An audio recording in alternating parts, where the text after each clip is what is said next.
Nógrád Marcal kis település, mely magán viseli a csökkenő lakosságszámmal összefüggő hátrányos társadalmi jegyeket.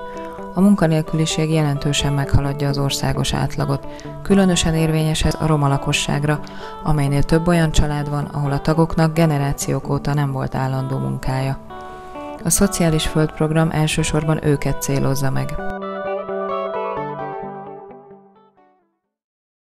A program berkein belül dolgozik 9 fő, ez 9 főnek megéletése és aznak a családjának egyfajta jobb megéletést biztosít, munkalehetőséget egy 6 hónapos időtartamra, úgyhogy igazán munkára nevelésnek is nevezhetnénk valamilyen úton, módon.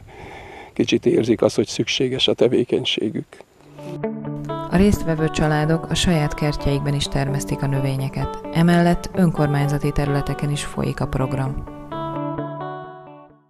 Van külterületi földjeink, van 8 hektár, akkor belterületi földjeink vannak, az körülbelül 2 hektár belterületi telkekből áll, és hát ezen belül burgonyát, kukoricát, gabonát, árpát és buzát termelünk, belterületi földjeinken gyógynövényt, körömvirágot, cickafarkat, tárkonyt.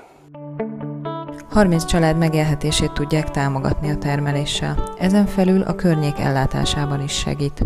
A Nógrád Marcali Önkormányzat a Szociális Földprogramban önkormányzati területeken dolgozik.